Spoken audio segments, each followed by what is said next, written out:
Hello mga kaagri, maligayang pagbabalik mga kaagri. Ito lang mga kaagri, update ko lang yung nakaraan mga kaagri, yung nag-upload tayo ng video mga kaagri yung sinabi ko mga kaagri na nakabili tayo ng cover chicken. Nais ko lang ipakita sa inyo mga kaagri yung nabili natin na nakadismaya mga kaagri. Yan.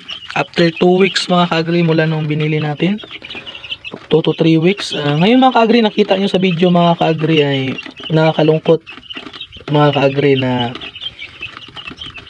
sabihin natin mga kaagri na scam yung manok na nabili natin mga kaagri. Yan. Tingnan nyo mga kaagri, dahil nung pagpunta dito mga kaagri, nung dumaan dito mga kaagri, nagbibenta sila na nakamotor sila at sinabi nila na may binta silang sisiw. Ang sabi nila ay kaber. Ngayon mga kaagri, tingnan nyo mga kaagri. May mga puti na lumalabas sa kanilang mga balahibo mga kaagri, at napagkaalaman natin mga kaagri na ito ay kinulayan lang mga kaagri. Pansinin nyo. Yan Dito tayo. Yan mga kaagri. Yan. Ito yung kulay mga kaagri nung nabili natin, kulay brown. Tapos yung tumubo na balahibo mga kaagri ay kulay white na mga kaagri, kulay puti na. Yan. Tapos sinabi nila mga kaagri, yung itim daw ay lalaki, yung parang ganun mga kaagri. Tapos yung mga brown daw ay babae. Pero ito lahat mga kaagri, lalaman natin kaagri dahil may palong na sila mga kaagri, ay pag napagkaalaman natin mga kaagri na silang lahat ay puro lalaki. Yan. Di ko lang alam mga kaagri kung anong klaseng manok to kaagri, broiler or layer. Kasi kung broiler may babae isa na to mga kaagri. Siguro ito yung layer na pinagpilian mga kaagri, tinanggal nila yung mga lalaki at gawin nilang laying yung mga babae. Kaya itong mga lalaki binibinta nila. Yun ang lakas pa naman Pero mga kaagri, hindi naman ibig sabihin na talo tayo. Pero ang plano ko dito ng mga kaagri ay palakihin na lang to dahil malapit na yung birthday ko. Ito na lang yung kakatayin natin sa birthday ko mga kaagri. Yan. Dahil puro naman tong mga lalaki at madaling palakihin to mga kaagri. Yan. Ito pala mga kaagri, yung ano nito mga kaagri, yung nagastos ko pa lang sa pagkain mga kaagri ay nasa 7 kilo, wala pa siguro, mga 5 kilo pa lang mga kaagri, malaki na, ganyan na sila kalaki. Yan. Hindi naman ako totally talaga mga kaagri na nadismaya. Lalo lang ako mga kaagri sa expectation natin na kabir yung sinabi nila, pero yun pala hindi. Ito pala ay broiler or layer. Pero okay lang mga kaagri, format mga kaagri. Pinapakita ko lang sa inyo mga kaagri na okay lang sa akin na scam tayo, tinatawag natin na scam dahil ang sabi nila ay kaber pero hindi pala. Pero para sa akin mga kaagri, okay lang. Charge to experience na lang. Yan.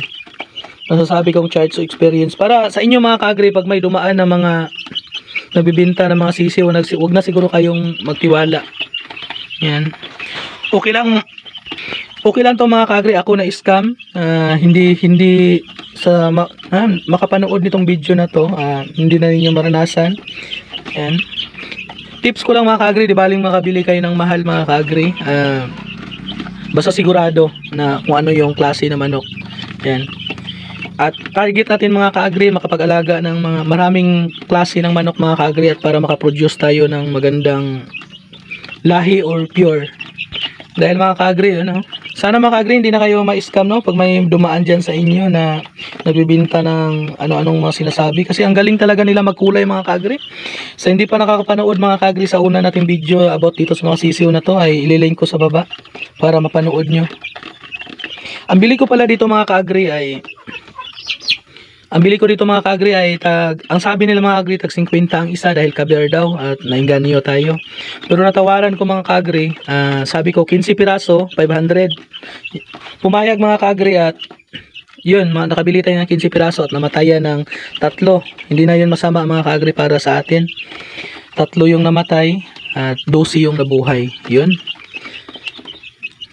Pero malulusog sila mga kaagri at pinapakain ko nito ay Integra 1. Tapos bago lang ako nag-switch sa Integra 2 at saka plain water lang. Yan mga kaagri, yung kulungan mga kaagri, papakita ko lang. Yan, yung kulungan nila. Yun mga kaagri, yun, nakita nyo mga kaagri yung ano natin. Pero masigla sila mga kaagri purkatay na lang itong mga kaagri or gawin natin itong pang upgrade sa ating mga native chicken, yung lalaki. Ito yung gawin nating barako sa mga native chicken. Try lang natin mga kaagri, di pa natin sure kung maganda ba yung resulta. Sa nakakaalam mga kaagri at saka nakaranas na nito ay comment down below mga kaagri o anong manok to. Yan. Kaagri yan mga kaagri, sa sunod mga kaagri, huwag na kayong magtiwala sa mga dumadaan sa lugar ninyo, nagbibinta na ano-anong maklaseng manok. Mas maganda pa rin mga kaagri na puntahan nyo yung mga kilala nyo, mga malalaking farm o kilala nyo, nasa sinusundan nyo sa YouTube mga kaagri, para sure kayo mga kaagri na yun ay kung anong sinasabi nila, yun yung totoo. Yun yung klaseng manok talaga kaagri, kasi may iniingatan sila kaagri ng mga reputasyon na kung ano yung sinasabi nila na manok, yun ang iniingatan nila na masira yung pangalan nila dahil nakasugal yung mga pangalan nila mga kaagri kasi social media influencer sila sa mga manok o ano pa bang mga lahi. Ito mga kaagri, dito pala sa barangay namin mga kaagri, ang daming na scam, ang daming na bumili ng ganitong klaseng manok kasi ang dala nila dito mga kaagri, ang dami. Tapos umuwi sila mga kaagri dito, pagpasok nila sa barangay namin ay wala na siguro silang dala or naubos nila lahat mga kaagri, nabinta nila lahat. Sigurado dito mga kaagri, mga kabarangay ko ay yun, maraming naloko mga kaagri.